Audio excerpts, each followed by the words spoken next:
Welcome back to Ryan and Brian's Bible Bistro. I'm Ryan, and that's Brian, and this is the Bible Bistro. Welcome back, Brian. Welcome back, Ryan. My gosh.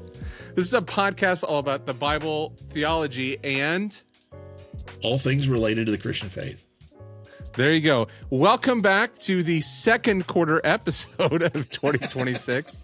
Every 3 months, whether you need it or not. Every 3 months, yeah. So, we said like every other week, but, it was symbolic. Life's been busy. Well, we're both in school. You're taking 2 classes, and we've got lots going on. So it's been good to hear from people, though, who are missing the Bible Bistro. It gives us good incentive to want to get back involved and get going with it again. So, yeah, we're definitely... I'm looking forward to a week from now. I've got a large paper I've been working on, and that's been okay. It's been a treat. Future episodes, what I hear when I hear you're doing a paper. It's not that interesting, but maybe we'll do it. Okay. Well, we're back. Yes, we have heard from a couple folks, and that's been good to hear. Yeah. And so, but we have taken the longest road through Matthew 5, 6, and 7 that you could possibly take. So we're on the third episode of the Sermon on the Mount. So Brian, tell me a little bit about what we're going to chat about today.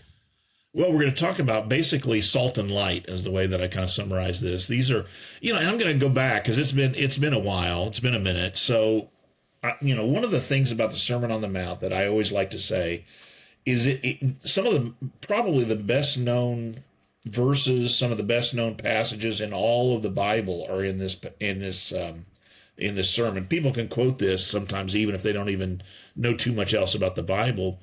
But it's become so familiar to us, I think we've missed some of how, what I would say, radical. That's not exactly the word I'm looking for, but how it would have been controversial when Jesus sang this in the first place to the people, and I just think it's good for us to kind of go back and remember that, to be reminded that there's some pretty difficult things here, and I'll say something about that in a minute. Again, because it's been a while, just to reiterate, we did 2 episodes on the Beatitudes, and we talked about it. It was kind of the idea of what does an ideal citizen of the kingdom of God look like? That was what we're doing in the Beatitudes in a way.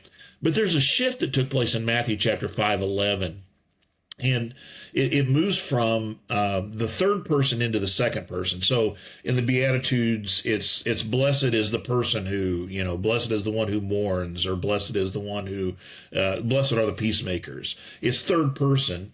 But then in chapter 5, verse 11, after he talks about, those who are persecuted, then he says, blessed are you. And so there's a shift from third person into second person where Jesus begins to directly address his followers and say, this is what you as a citizen of the kingdom are to do. And this is what it's like to be a citizen of the kingdom in a very practical kind of way. So I think it's a little bit different in that case. We have this turn, and that's what continues then throughout the passage we're going to look at today, which is really, what did I say, verses 5 through 15, something like that. Matthew chapter 5 or so. This is the famous, you are the salt of the earth and you are the light of the world. What'd you say? No, you're good. Yeah, go ahead. Yeah. And so I've mentioned this before, I think, but when we look at the Sermon on the Mount as a whole, we see Jesus saying that that his followers, citizens of the kingdom, are different from other groups. So some of the examples, he says, don't be like the hypocrites, is one of the things that he says. He says, don't be like the pagans. And throughout all that, you're like, okay, I get that. You don't want us to be hypocrites. You don't want us to be pagans. That makes a ton of sense. But here's where kind of the more controversial nature of this comes in. He also says, don't be like the Pharisees. And I think that's going to be very important for us to understand today. In fact, if you look down just in Matthew chapter 5:20, do you have Matthew 5 open there in front of you? Just read verse 20. I think this is a key verse for understanding the Sermon on the Mount. All right. Well, I said that, but I can't. There we go. Pages separate here. 5:20. For I tell you that unless your righteousness surpasses that of the Pharisees and the teachers of the law, you will certainly not enter the kingdom of heaven. So don't be like the hypocrites. Don't be like the pagans. We get all that. But then he says, don't be like the Pharisees. And in fact, he says here, unless your righteousness surpasses the righteousness of the Pharisees. And I always like to say, the average person hearing this would have gone, how is that even possible? How can my righteousness surpass the righteousness of the Pharisees? Because they were seen as kind of the most, trying to keep the law, the most conscientious about being God's people. But this idea of your righteousness needs to surpass that. I think Jesus is saying they're on the wrong track all the way around. They've misunderstood, and they've really missed something fundamental about what it means to be one of God's people.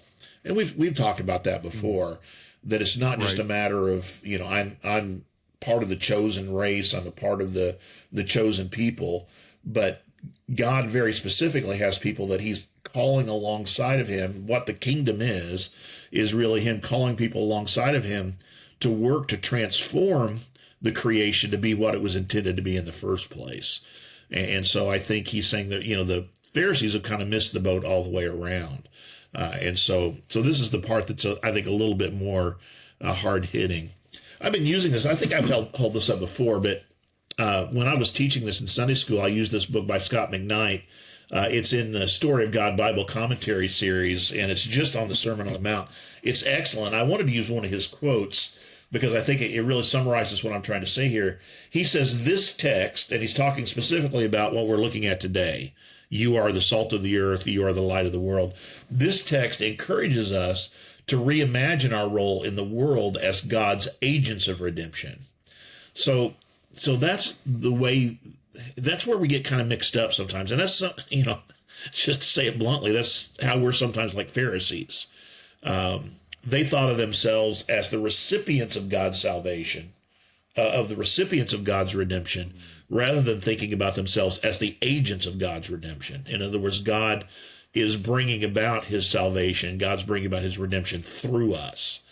So he's saying that this text invites us to consider what it means to be a person of the kingdom and our role in that. Mm-hmm. So we could say the Sermon on the Mount invites us to consider what God is doing through his people, what he intends us to be involved in is the way to think about it. And I think that gives us kind of a new nuance here. I mean, don't we kind of, this idea of you're the salt of the earth? I mean, that's just become a phrase in English. Oh, that person's he's really a salt of the earth person, or when we talk about being the light of the world, or city set on a hill cannot be hidden. You don't light a lamp and put it under a bushel. We kind of go through that very quickly, and we understand that there are metaphors here, but I think we need to kind of unpack it a bit more and try to see what Jesus is really saying about how these metaphors inform what we're supposed to be doing as people of the kingdom. That's what I think we're really going to kind of get at today. So that having been said, you want to read chapter 5, verse 12 for me there, Ryan? Yeah. Rejoice and be glad, because great is your reward in heaven. For in the same way, you went 12 or you went 13? Verse. I want 13 is what I want. Sorry. Yeah. No, you're good. Even in our notes, I have 12, but I meant 13. Yeah, you're good. You are the salt of the earth, but if the salt loses its saltiness, how can it be made salty again? It is no longer good for anything except to be thrown out and trampled underfoot. We'll get to that last part, but I want to just focus on that first phrase. You are the salt of the earth. The interesting thing, and you remember we had Jason Staples on at some point in the past, and he's really changed a lot of the way that I think about these things and really kind of brought some interesting ideas. He kind of unpacked Matthew for us. Man, I'd love to hear him just really do the whole thing. He just kind of quickly did it in half an hour or 20 minutes or something like that. Yes. But it's really interesting because salt of the earth, the word here is the Greek word gay, gamma, eta. And it means, it could also be translated as land. You are the salt of the land, which is an interesting thing to think about.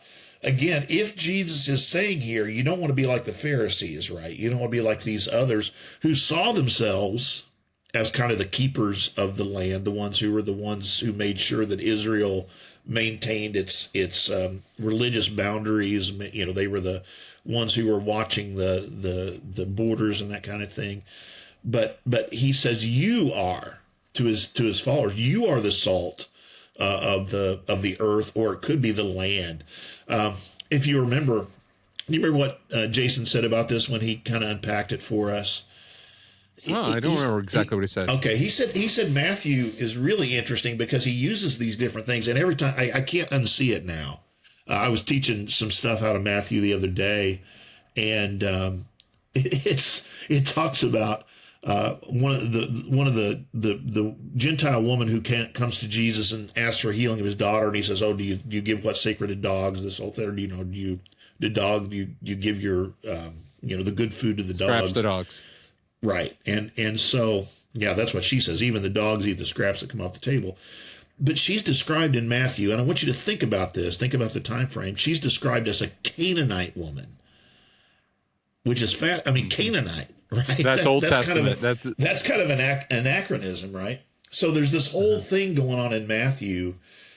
He talks about when Jesus, you might remember, he said when Jesus came back up from Egypt when Joseph and Mary came back, they were told to go back to the land of Israel, which is a really interesting phrase. There is no land of Israel at that point. There's Judea, and there's Galilee, and there's Samaria, but there is no quote unquote land of Israel. And so he talks about this whole thing. And you get to the very end of Matthew chapter 28, and the very last thing we have is what we call the Great Commission, where he says, go and make disciples of all nations, right? And the idea there is that earth there, again, gay is used again. And he says it's kind of like one of those movies where you see the very last scene and it makes you go back and think about how do I understand what's been happening this entire time? And I think it's similar here. You are the salt of the earth. It could be taken, but it could also be land. And so it makes us wonder what he's doing here. So when I say how does this fit in with contrasting with what the Pharisees are doing, they saw themselves as kind of the keepers of the land. They're the ones who are doing what's going on. Jesus says to his followers, no, you are. In contrast, I think you are the salt of the land, or the salt of the earth. Now, here's where I have to ask you the question, because you're an expert in culinary affairs. Absolutely, yes. Every time I was talking about you just the other day, I said, every time I go over to my friend's house, he always smokes something for me, right? He smokes a brisket or a pork butt or something. It's always really, really good. When we think of salt in that kind of a context, I ask the people this question all the time. And, when I say what's salt for, what answer do you think most people give me? What do you think most people say? Seasoning. It's for flavor, right? We keep a salt shaker on our table, and I was at breakfast today with some guys, and there was a salt shaker right there sitting in plain sight that any of us could use. There was a time where salt was much more valuable. In fact, I've said this is one of my things that nobody else cares about, but our word salary comes from the Latin word for salt. It comes from that idea of being paid in salt, because it had that kind of value. But salt's purpose was not primarily as a flavor during this period of time. It was as a preservative. Before refrigeration, before any other way to keep your food long term, you could salt meat. Right, and it would be preserved. It's something that you could keep. You could salt fish. That was another thing. That was a big thing in Galilee is salting fish in order to keep it for the long term. So, not to put too fine a point on it, and hope nobody's listening to this while they're eating their lunch, but it was to keep food from rotting is the idea. It was a preservative to keep decay from creeping in, and sickness and illness and all that kind of thing. So if you think about you are the salt of the earth here, it's not so much, and I've heard sermons preached that, we're to give flavoring, we're to give the, seasoning and that kind of thing. But I think the way that most people in this time that Jesus was speaking to would have thought of this would have been that we are therefore to be the ones who are preserving. We're the ones who are keeping things from decaying, right? From rotting, if you think about from decay creeping in. So that's the first thing I think we have to think about in understanding what Jesus is saying here. And then there's this weird thing: how can salt lose its saltiness? Our salt is very pure. It's sodium chloride, and if you, if I put water on it, it's gone. It just leaches away. But salt in this period of time would have come from one of two places. In the region where Jesus is giving the Sermon on the Mount, it would have either been mined down in the Dead Sea, where it would have been brought up from down in the south, or very near where he is in Galilee. There was a salt mining operation, or salt evaporating operation, that goes back to this period of time, where seawater was allowed to come into these big flat areas that they had worked out in the rock, and the sun would then evaporate it and leave behind a residue. Now, the difference between that kind of salt and the kind of salt that we have, the processed, that kind of thing, pure, much more pure salt, is it would have had other minerals in with it. And so you could have the sodium chloride leach out of this material and leave behind like a white looking, it would have looked like salt, but it wouldn't have acted like salt. It wouldn't have worked in that kind of way. So salt could lose its saltiness, right, and no longer be useful. And he says then it just needs to be thrown out. So the other interesting thing here, when I talk about salt losing its saltiness, is that verb, loses its saltiness. You're not going to believe me when I tell you this, Ryan. This is going to be one of those things that you're like, what? Okay. The verb is morino. And I'll tell you where we get a word from this. We get our word moron from this. Literally, right. That word morino would mean something like becomes foolish. When salt becomes foolish is kind of the way that we might think about it. That doesn't make any sense. So that's why we, say, well, it becomes useless. It becomes meaningless. But if you think about that idea of foolishness, there are lots of passages. Well, there's one in the New Testament, but there's others in ancient writers that talk about salt and speech, that use those together. And you want to have, it talks about the connection with wisdom, for example. And so you want to have speech that contains wisdom. I mentioned the New Testament. Paul says this in Colossians 4:6. You want to read that? Yeah, Colossians 4:6. Oh, actually, let me pull it up real quick. It's right there, I think. Yeah, I think I have it in the notes if you want to read it there. Oh, yeah. I've got you here. So Colossians 4:6. Let your conversation be always full of grace, seasoned with salt, so that you may know how to answer everyone. So this idea of having salt in your speech would have to do with wisdom, or this idea of having that. So that's what I think when he's saying that you are the salt of the earth. If salt loses its saltiness, then it's not useful for anything except to be thrown out and trampled underfoot. He's saying, here's the way I'm going to summarize this. I would understand this to say that citizens of the kingdom have the responsibility of being the ones who keep focus on how things are supposed to be in the world. They're the ones who are helping, working alongside God in keeping his creation the way that it was intended to be. And so we become that preservative, right? Keep it from decay with God's help, right? And the other thing I'll mention, and Scot McKnight in his commentary talked about this, both salt and light, we depend on. It's not our wisdom, for example. It's not our speech that makes things right. It's Jesus. So this has to do, both of these have to do with staying very close to him and staying in real close connection with him. So we have that responsibility as he gives us strength and as he gives us power in order to be the people who are bringing salt into this creation. So I think that it's talking about our divine calling. What God is calling his people to do is to be the ones who are in the world and who are continuing to bring our wisdom, not our wisdom again, but God's wisdom to the people around us, and helping keep things the way that God would intend them to be. Thoughts on that, or anything you want to bring up? Yeah, I mean, I think that's a good thought. I'm thinking about all the ways we derail that sometimes, sure. Or that we can go like, we're supposed to do this, and I would say even current conversations on Christian nationalism that people bring up or something like that, where it's like, well, I'm trying to be the salt here. We're trying to push those things. So I know that's a negative way to look at this, but I also think it's a good reminder that we aren't supposed to be passive.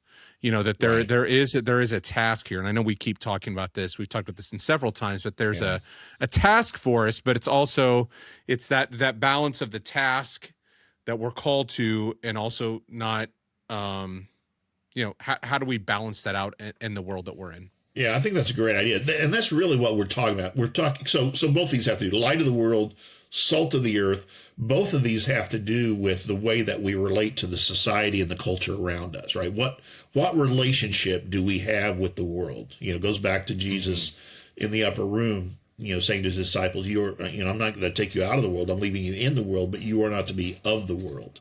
And I think losing its saltiness, that's kind of the idea. If God's people, if the followers of Jesus just become like the rest of the world around us, then we're not providing any kind of a corrective to the way that things are. We can't just follow the way that the rest of society is going. We have to be willing to stand apart and to recognize what God is calling for us to do in redeeming His creation. I'll go back to that quote. I've got to scroll up to find it, but the text encourages us to reimagine our role in the world as God's agents of redemption. That's the way that McKnight put it, and I thought that was a really, really good way to put it. Are there other thoughts about salt of the earth?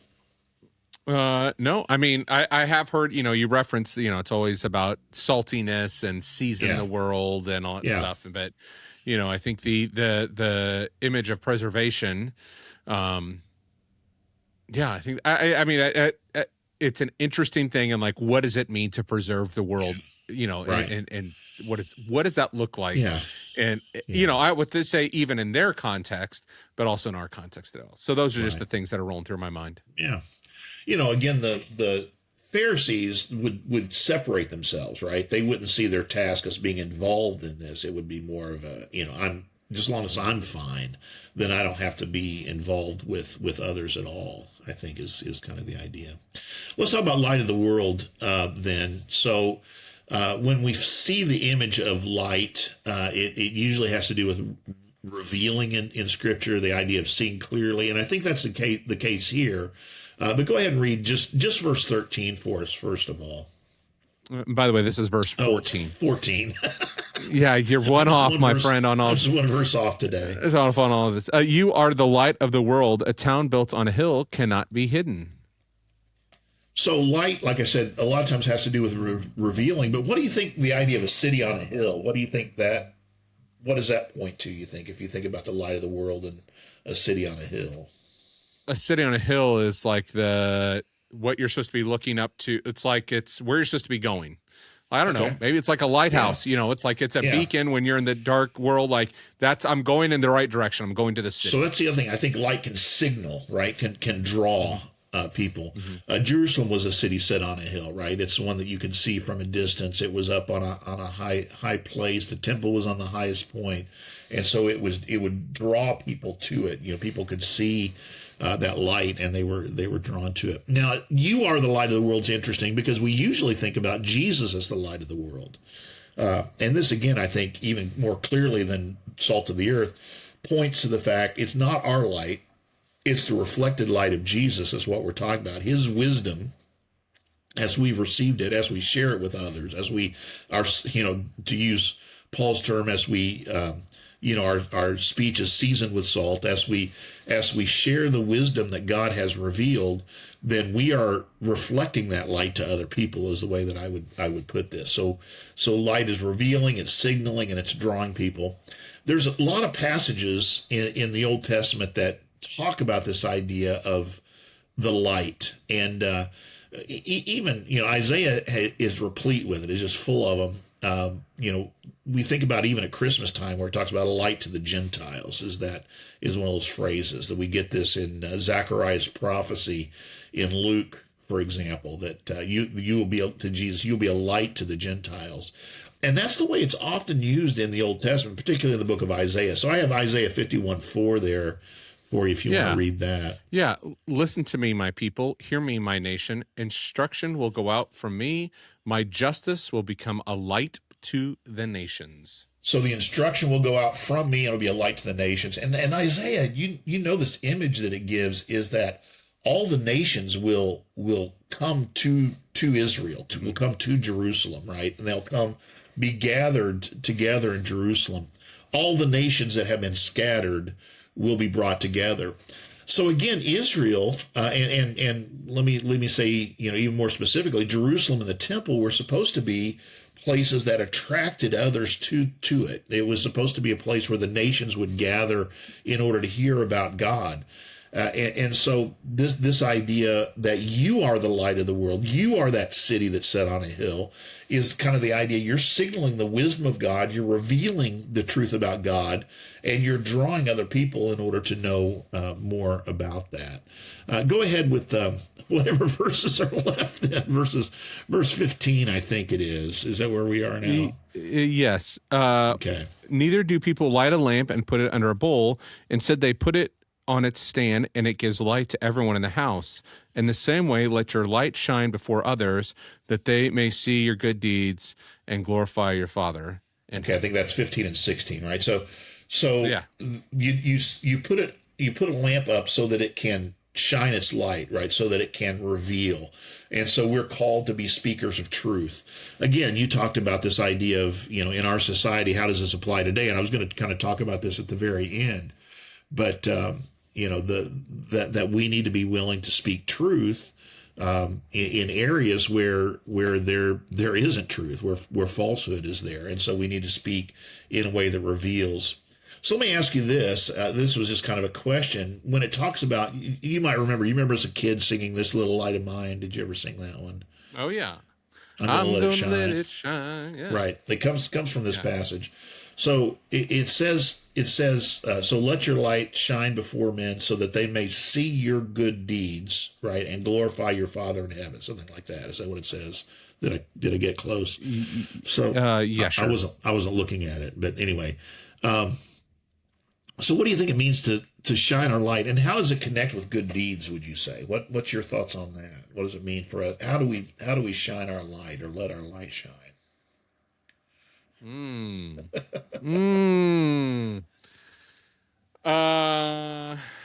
don't know. Yeah. You If you don't, I don't want to put you on the spot. But go ahead. No. I mean, like, how do we let our light shine? Yeah. I think it's being unashamed of something like that, and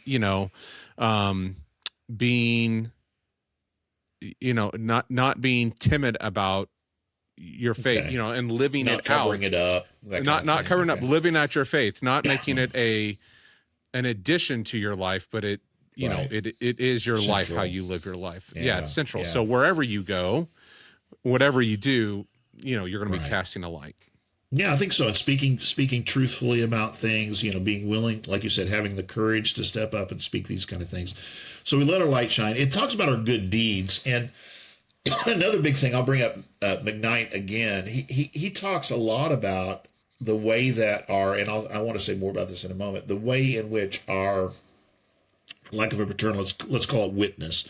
Our witness can be diminished. Our light can be diminished when we, again, begin to adopt just the same thoughts as everyone else, the same life as everyone else, rather than speaking truth, even sometimes when they're hard truths, when they're things that people don't necessarily want to hear. Paul's, I was just thinking, speak in season and out of season, that kind of thing. So I think it's like you said, it's a boldness. It's a matter of being willing to speak. But it talks about our good deeds as well, and that's where I'm talking about. I don't think it's just a matter of us doing good things, right? But it's making sure that you said that Christianity is central. Our following Jesus is central to our life. That it's not just something we do on the side. It's not just a matter of, I better do these good deeds to make up for all my bad deeds. But it's having our life aligned with the life of Jesus so that we are being transformed more and more into his image, and then we can speak his truth, and we can be the salt. I'm going to say one more thing that I found interesting. Again, this is McKnight, and Jason Staples' book makes me think about this a lot. McKnight suggests that this is really two missions. It's the mission to the people, to the Jewish people, to the people of Israel, or the Jewish people, and then it's also a mission to the nations. So he would say that the salt of the land is focused upon the Jewish people, that they're, Jesus is gathering them and teaching them to be what they were intended to be from the beginning. In the light of in the land, and then the light of the world is in keeping with that Old Testament teaching. We only gave you one passage from Isaiah, but there are lots of others that talk about that this is going to be a light to the Gentile, kind of a beacon, might be a way to think about it, as you draw the Gentiles to become a part of God's people.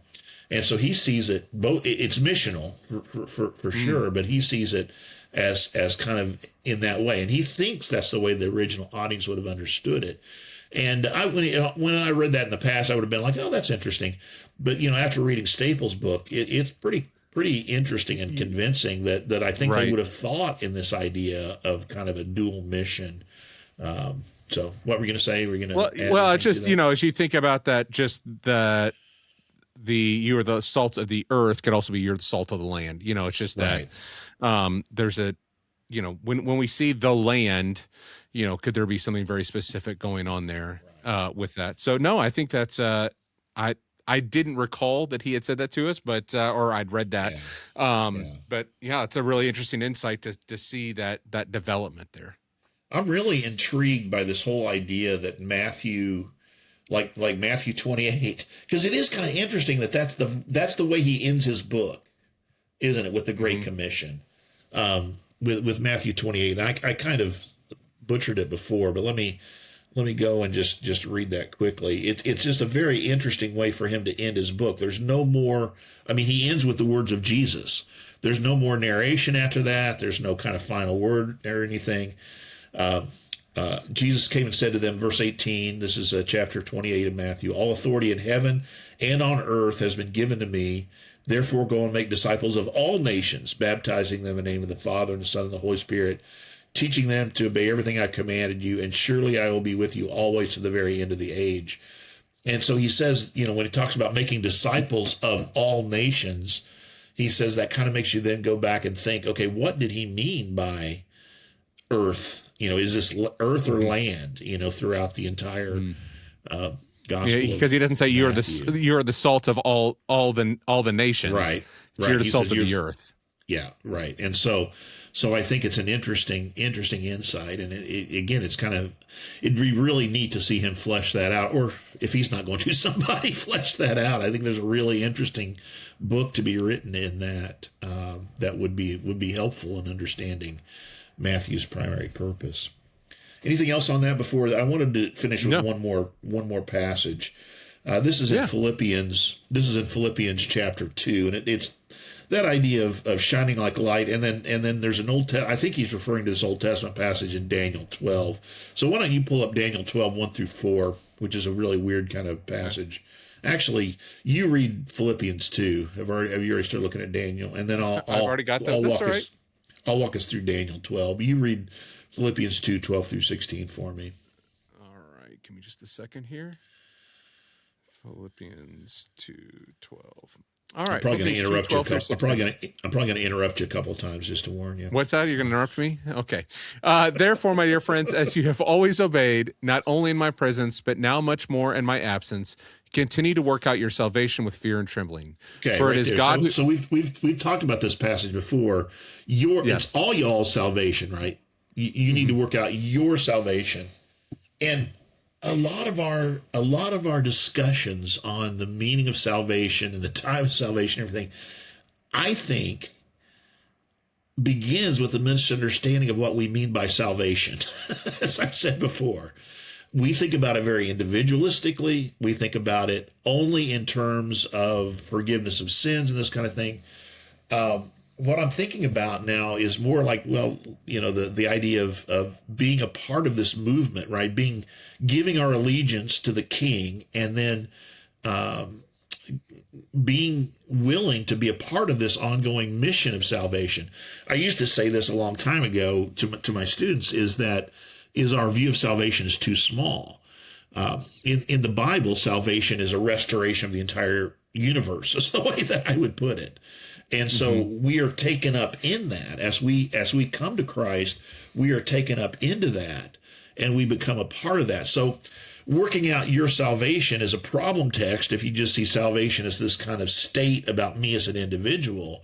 But if you see it as something that God is calling us to as a people, and we're, again, to not to belabor McKnight's phrase, but if we're becoming agents of this redemption in the world, then it makes perfect sense that we are to continue.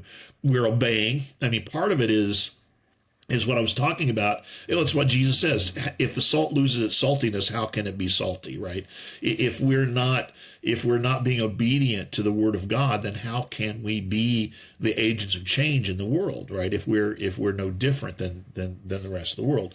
So then it goes on. Sorry, I didn't mean to interrupt and give you that little interjection. For it is God who works in you to will and to act in order to fulfill his good purpose. Do everything without grumbling or arguing, so that you may become blameless and pure, children of God without fault in a warped and crooked generation. Then you will shine among them like stars in the sky, as you hold firmly to the word of life, and then I will be able to boast on the day of Christ that I did not run or labor in vain. So you see, the whole idea here is that you're in the middle of this wicked and crooked generation, and you're shining like stars. So you're drawing people to yourself. Again, Paul is saying, I mean, what would it mean for his labor to be in vain? It would be that they are not carrying on the same mission, the same work that he has begun. I mean, just you have to read this whole passage differently, I think. Even where it talks about God, it's God who works in you to will and act according to fulfill his purpose, right? So he's working in his people and among his people in order to accomplish his purpose. So let's go back to the Sermon on the Mount. I think what Jesus is saying here is that you have to be, the followers, you're my followers. You are this people that God has desired from the beginning, who are going to be carrying forth this message of redemption, and who are going to transform not only this land, but also all the nations. Let's use the language there. The entire world. You're going to be a light for the world, that you're going to draw people to yourself. You're going to shine like stars, right? That's going to draw these people to you. And Paul understands his mission in keeping with that. That's the way I would understand that. Thoughts on that? Any comments or questions? I don't think I've got any comments or questions on that one. I mean, it makes sense. Back in, I think Paul's referring to Daniel chapter 12 here with this idea of shining like stars. There's not many times we see that phrase. So, and I know it's apocalyptic literature. Nothing like summarizing things by going to apocalyptic literature, right? But this is Daniel 12, 1 through 4. It says, at that time, Michael, the great prince who protects your people, will arise. There will be a time of distress, such as not has happened from the beginning of nations until then. But at that time, your people, everyone whose name is found written in the book, will be delivered. We could use the word saved there, right? Multitudes who sleep in the dust of the earth will awake, some to everlasting life, others to shame and everlasting contempt. But then look at verse 3. Those who are wise will shine like the brightness of the heavens, and those who lead many to righteousness like the stars forever and ever. Do you see that? Those who lead many to righteousness will shine like stars forever and ever. But you, Daniel, roll up the seal, the words of the scroll until the time of the end. Many will go there, go here and there to increase knowledge. So I think Paul is referring to this in Philippians. He's pulling on that Daniel passage and talking about this idea of shining in order to draw people again to God. So my final thought on this is this, and I've said this in different ways before, but the tragedy of when Christians are, I say two things here, distracted, right? We become so easily distracted. You mentioned earlier, Christian nationalism or whatever it is that can draw us away from the primary, from the number one purpose for which we have been called, right? We're so easily distracted by all these other things. Or when we have a diminished witness, like salt losing its saltiness, the real tragedy isn't in our lives, right? It's really in that we're failing to accomplish our true purpose, which means that there are going to be those around us who are affected, those who we should be shining light to, being wisdom to, being salt to preserve in the midst of decay. They're the ones who suffer, is not exactly the word I want to use, but who are going to be affected by our failure to live out, our calling. And so that's kind of my concern. And I think where we need to kind of finish up. We have a responsibility to make sure that we are absolutely living out that calling in a very full way. So, final thoughts. Absolutely. Yeah, I mean, this is I'm in a Revelation class right now, and I think about those letters to the churches, about how they're to maintain their witness. It's kind of this idea of maintaining. It's some of you, like, you're lukewarm. In one of the churches, they're lukewarm. They're not a beacon. They're not a city on a hill. They're not salt. They're just like, you're just like everything else. And that this is a constant, I think there's vigilance that is required of that. And all those letters to the church at the end of Revelation talk about, if you persevere in this, you will be victorious. And that is the call. And that is what Jesus is calling us to here, is like this message of you have a role to play in this. And I know for some, it's like, wait, I thought God did all of this. And it's like, well, yes, but we are the first fruits of the kingdom. You know what I mean? He allows us an opportunity to be involved in this is what it comes down to. He gives us that privilege and calls us alongside of him. We have to be on mission, I guess is what I'm trying to say. That's our responsibility. Yeah, I think it's always the question, and it's always, when we think about what should I be doing as a Christian? Well, yeah, you should be gathering on a Sunday, but there's more. There's more. It's like that is part of the. We've talked about this before. There is no separation between the secular and the sacred, and so it's your secular life is your sacred life as well. That there is no your light has to shine in the. That's where that image is so good, being salt in the places where you're called to be. You may be the only one who's kind of preserving, if you will, that environment. So and it doesn't mean being salt is fun either, right? Or good. No, it's a very difficult task. There's no question. Yeah. I mean, even if we only look at what Jesus is calling them to, if we believe that first part with the salt is a directly Jewish, very Jewish to those people, them living in a way that's counter to the Pharisaical system and, the established first century Palestine position, even there, it's going to be painful, to be that. It's a reminder that God's people have consistently, and I'm saying throughout the entire scriptures and through history, we have consistently forgotten our mission, our purpose from time to time. And it, like you said, vigilance, I like that word. We have to constantly be reminded of it, I think. Yeah. Yep. And it requires something of us, sacrifice, some might even say. Absolutely. So, yeah. Well, Brian, this is great. I appreciate we're going through this. And, it's always good to be reminded and look maybe again afresh at some of these things that we've probably read many times before. This is Matthew 5, 6, and 7, and the Sermon on the Mount is probably a go-to for a lot of people or grew up with it. But to go back and look at it again and evaluate some of those things that are in there and some of that language and what it might be saying for us today. So appreciate it very much. Sounds good. Remember all the places where you can find us. And what are we going to say? Yeah, we're going to try. We're not going to wait this long next time. I was going to say we'll either talk to you next week or maybe next year. No, that's not between. True. Well, we've talked about trying to do it. Yeah, every other week maybe or something like that. Yeah, I've got a crazy week this next week, but we'll get something to you here soon. So appreciate you, Brian, and we'll chat again soon. All right, talk to you later. Bye.